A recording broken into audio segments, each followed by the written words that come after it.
خليني كيف أبغى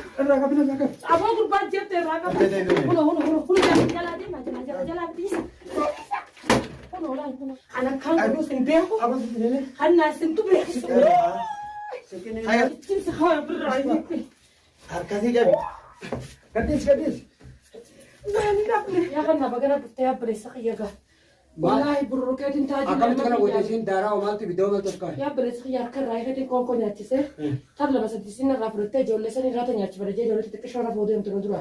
سني ليش كذا تقول كراي كذي بتجانس كذا كنا مرة فتش شيلين جت رفت جت برا بناك كم سيداني أبغى منو خلني كبنا تجير رو برا تاني كرتني إيجا إنكر الدنيا كجت هركم وقت ما نتيسين دوما.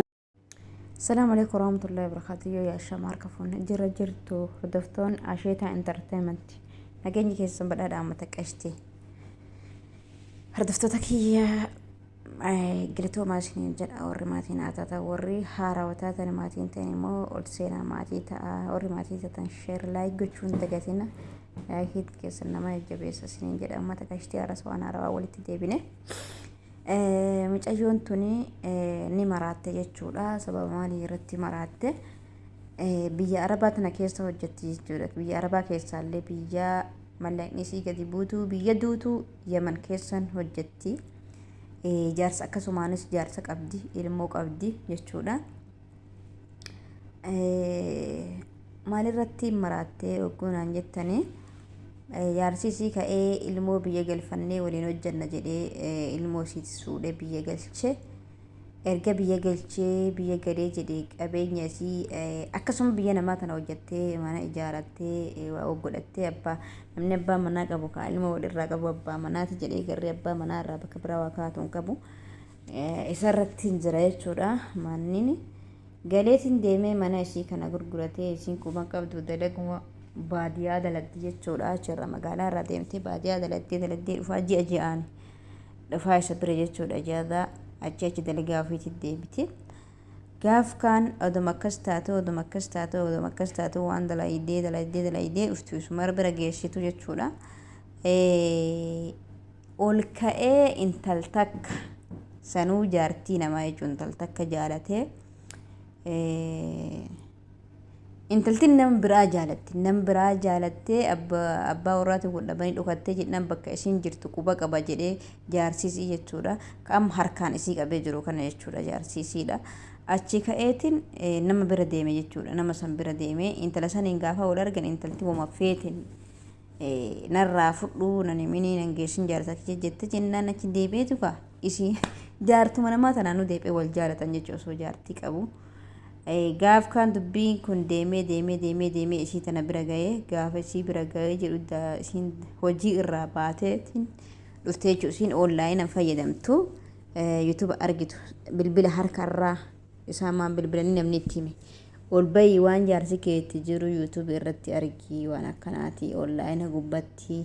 ati eessa jirtan nan baadiyyaa sanii kaatee dhufte gaafa kaatee dhuftu jaarsii jaartii biraatiin mashaqaa jaartii namaatiin walitti jiranii booda kaasanis jalaa hafee innis qabamee gurbaan jechuudha. Achirraan takaate deemtee gaaf kaanis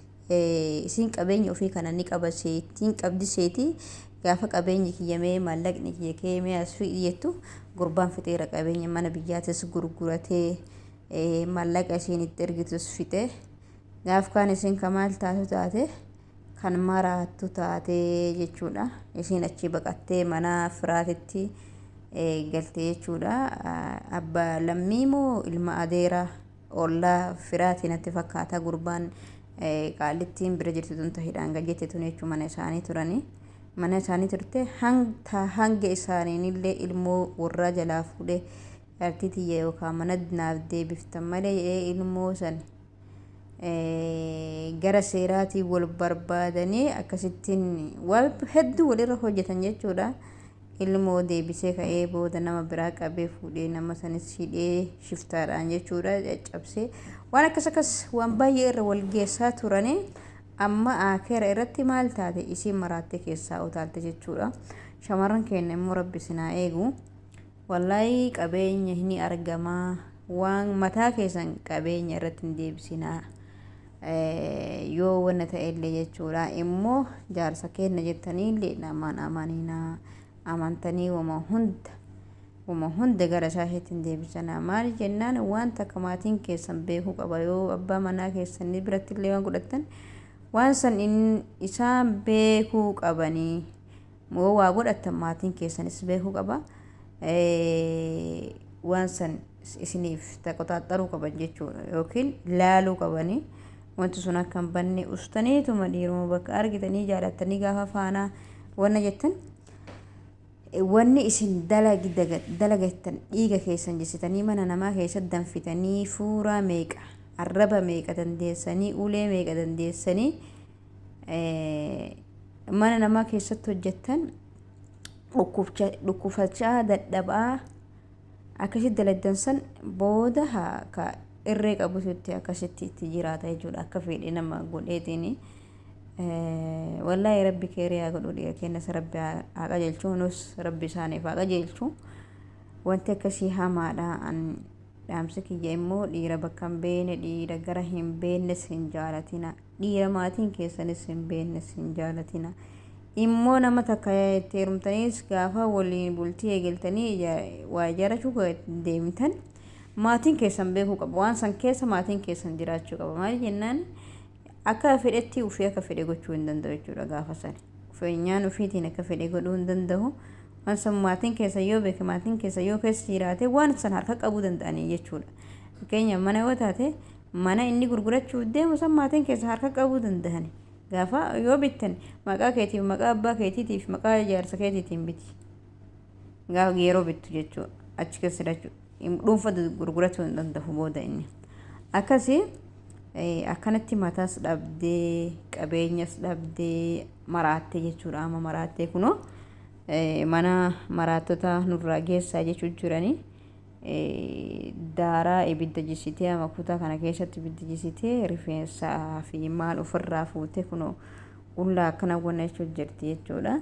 rabbisii haa fayyisu rabbisii biraa jiraatu tana qofaa miti jechuudha shamarran teennee nama hedduu wanti akkanaa irra mudatutti jira irra gahutti jira irraa of eeggannoo godhaa of tisaa of qabaa waan dalagettan yoo dandeessan maqaa keessaniin kaayadhaa yoo dadhabdan immoo waan warri keessan beeku akkasitti godhadhaa malee jaarsa qabna jettanii jaarsuma irratti waa hunda gattanii of hin miidhinaa isinin jedha immoo yoo wanni takkallee badde sabrii godhadhaa obsa qabaadhaa diinagdee jala fiiganii jedhan kun fayyaa fi arganii yoo fayyaa soo fayyaa qabaate diinagdee tana hojjettee fiduu dandeessi amma fayyaan isiitun akka qoosaatti deebi'uuf hin dandeessu maal jennaan manni kun yoo badee inni yoo fudhatee qabeenya kana yoo inni fixe isiin dalagdee isitu dalagee fide malee qabeenyi kun isii dalagee hin finne jechuudha wanni guddoon akka fayyaa hin jirtu fayyaa ofiitu dhabde kun amma maraatte gadi darbuudhaaf deeman jechuudha namni hundi hifatee jechuudha namni gaafa haadhaaf abbaan keetis gaafati fayyaa qabdu si jaalatu malee namni si jaalatu hin jiru namni takka fayyaa teetiin ala namni si jaalatu hin jiru inshallah viidiyoo kana ilaalaa yoo haa ta'u jirama qabaan isaa qabaame Atma inde gadaabbo atini gaddad awano daadabla barbaad Ani barbaada. Tiinida ashaa adar barbaad ani akkumaan jo'uun beeku gadaabbo tasi we gadaa kana qaay ani akkumaan jo'uun beeku gaddad hiikimi hidii madaa beesa kanatti waayida mee sanna raachi qabiyu an goreereetiin jira waan hin godhu fitanii diisu wallaaleetiin jira yaabboleenyaan kiyya sin wayyaa isin manni dhiiraa fariin an keessa yuutan dhagartaa akkasan qabeenya afaan ragaa gadaab kun oolaa akkana jirtiin gurbaas akka qaba harka kana lafa walitti afsoon makaa nurraa wali shahat godha Allah tasi daabboo kaa meetas tuyi achin si khaya birraay harkasii qabi gadis waani nafne jalaa qaay haree dhiyaa harkana waani nafne jedhe harkana qabitti hidhe duuba haree dhiyaa